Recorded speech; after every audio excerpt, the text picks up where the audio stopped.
tell me a little bit about how you all got started and what it is you do. Well, Long Way Home is a nonprofit organization. We're an animal rescue here in Brazos Valley. And what we do is we take the animals that are facing imminent euthanasia in our local shelters. So sometimes it's because they're 15 or 17 years old. Sometimes they're a medical case like little Pesto here. And sometimes it's just because we have a mama or a dog that's perfectly healthy and unfortunately the shelters are out of space. Right. It's got to be rewarding though, right? It's there's nothing better for your heart, I can promise you that. A lot of times it's rescue is not for the faint of heart. It's not for the weary, because we see what I get? That's my reward. That's my reward. Yeah, and so we are all volunteers. We do this because we are fiercely passionate about saving the animals that would be discarded, that a lot of people don't feel like should have a fighting chance, and that's the ones that we flock to. We save animals from all over the state, but we try to save as many as we can from the Brazos Valley.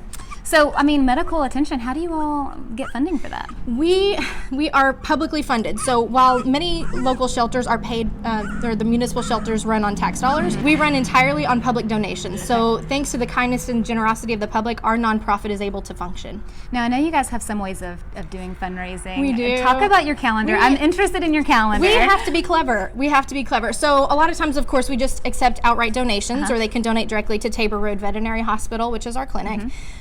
But we have to be clever. So we have a new calendar. We do a calendar every year, and this year it was called Strong Men, Big Hearts. So what we did is we had, it's wonderful. So we had local athletes from the Brazos Valley who wanted to step up and help local animals.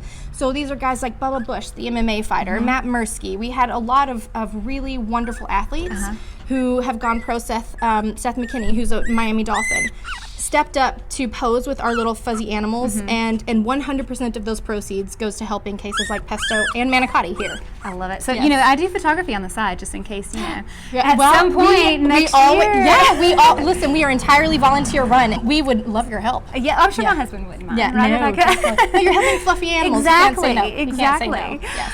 Oh, perfect. So you've got Pesto, and then... So first we have little Pesto here, and this is, well, you know, we actually don't know what she is. We're kind of finding out together, and that's kind of part of the journey.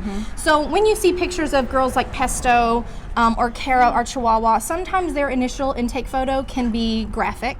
It can be difficult to look at, but for us, that's the beginning of the journey. And we like to document as much as we can online so people can see the full arc from beginning to end. Right. And for Pesto here, she was found with 2 types of mange in a Harris County shelter, and they were going to euthanize her because she looked scary, she looked crazy, she looked really frightful.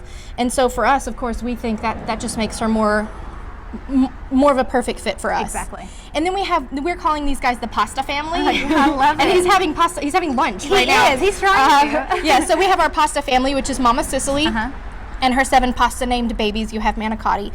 And her story is she is a wonderful, loving rat terrier, but she was pregnant. And so she's one of the dogs who they kept in the back, the public didn't get to see. And unfortunately, they were going to spay her and her full-term babies. And so for us, we're thinking, no, let us help. Like, if we want to help. We can't allow these babies to come into this world, be loved, be cherished, and then each find a loving forever home. So are there ways that people can help without taking on the responsibility of fostering or adopting? So that's the great thing about a volunteer-run organization is that because you're not going to be a paid staff member, none of us are paid. That means you get to help when and wherever you can. So if what you can contribute is taking photos or picking up the kittens and giving them all a bath once a week or donating, there are so many ways I promise you can help.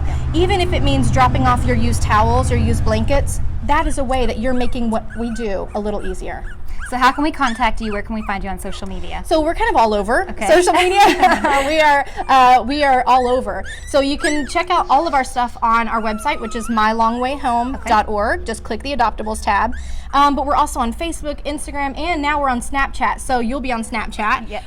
You get to follow what it's like for a day in the life of rescue. You get to see us go through the shelters. You get to see us go to the radio stations. You really get to see the behind the scenes. So.